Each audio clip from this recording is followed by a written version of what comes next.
Hey guys, Brad from Team Crimson here, bringing you a discussion video, and today we're going to be talking about meta-analysis post Aerial Steed Liberation. I forgot the name of the set. That is the set with Royal Paladins, with Oracle Think Tank, Narukami, Gold Paladin, and Nubatama. So yeah, let's go into it a little bit. Let me also explain. So if you are new to the channel, how we do the meta-analysis videos is we're taking the top 5 decks that you've seen top in Japanese results.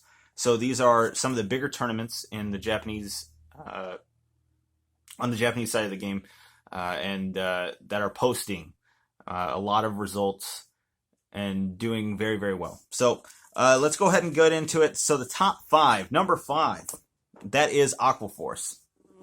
Kind of not surprising, but surprising as well, because Aquaforce is a very, very powerful. It's a very, very powerful deck when it goes off. That glory turn is very, very potent. A lot of your restanders, stuff like that, as well as stuff that can hit some pretty big numbers. So there, glory is not something to be overlooked. It's when you get to a certain point, it's really hard to overcome a glory turn. So especially when you're at a specific set of damage. So unless if you're defensive trigger sacking a lot, it's really hard to do. So yeah, so no, they are number 5 right now. They're doing very, very well. They're doing pretty well. I shouldn't say very, very well. They're doing pretty well. Enough to earn them the top 5 spot. So number 4, Royal Paladin. That is a little bit surprising to me, because I think a lot of us, even a lot of people online, even myself, as a Kagero main, but I do play Royal Paladin as well. A lot of us here at Team Crimson had discussed Gancelot and everything like that. Gancelot was very, very good, especially when revealed. But when all of the VRs came out, I think a lot of us kind of lost sight of how good Gancelot is, because he just seemed eclipsed by how good the other VRs are. However, we're very wrong, because Gancelot is proving to be exactly what Royal Paladin needed. Gancelot's such a very powerful card. Being able to turn Blaster Blade into a Vanguard Circle, give him the drive check, he possibly can gain the crit if you've got full board and stuff as well.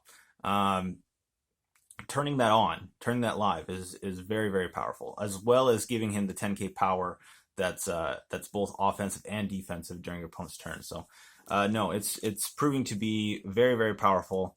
And yeah, I think we all kind of underestimated it a little bit. So and 3rd place, a little surprising to me, because it had actually moved out of the top 5 spot.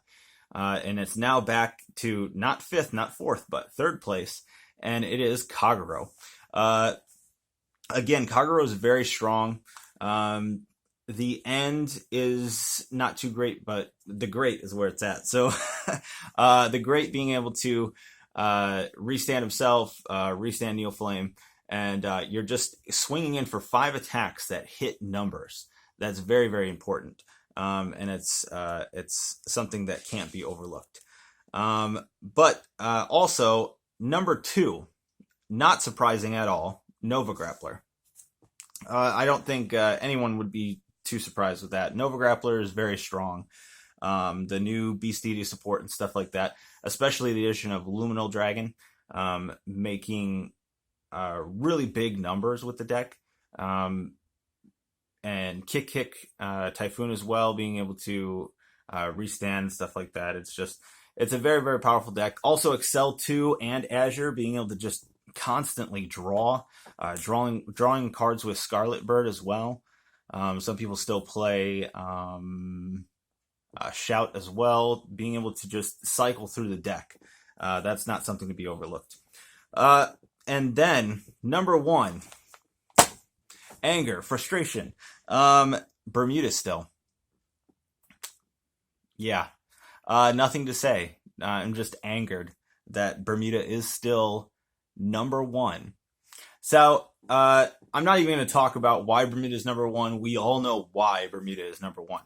But let's get into some of the discussion there a bit. I think a lot of us here, especially at Team Crimson, some of the people we've talked to, I know some people online as well, speculated Narukami being able to board wipe is such a powerful ability. But for some reason, I don't know if it's because of the neg that Gauntlet Buster does to do the board wipe. I honestly don't know. We're not seeing it top. A lot of us thought it would top. A lot of us thought that Narukami, OTT, and Bermuda still were going to be like the top three. But we thought Narukami probably would be number one, number two. OTT would probably be number one, number two, and Bermuda would drop down to kind of third. No, that's not the case at all. OTT, I did see one top, but that was one. I did also see one top Narukami, but that was it. And we're talking about massive official tournaments and stuff. Those are the actual results that you want to see, and they're not doing well. And I'm very confused why they're not doing well. It's a little odd. So I think all of us expected Nubatama to not do too much. It was a very interesting thing that they were going for with this. I honestly expected Royals to do okay. I expected Golds to do pretty well, and they've had a couple of tops, but nothing too great either. But Royals to be number 4, and OTT and Narukami to see virtually nothing is just astounding to me. Yeah, just didn't predict that at all. So yeah, that's it. That's the meta-analysis, guys. Let us know your thoughts on the top 5. Why do you think Bermuda still just can't seem to die? Why do you think Narukami and OTT aren't topping? They by all means seem like incredibly powerful decks that should be, but aren't for some reason. Let us know. Jump down in the comments section. Let us know. Please, if you're new to the channel, please like and subscribe. We'll be posting more and more content throughout the week. So that's it from us, and we will see you later. Bye.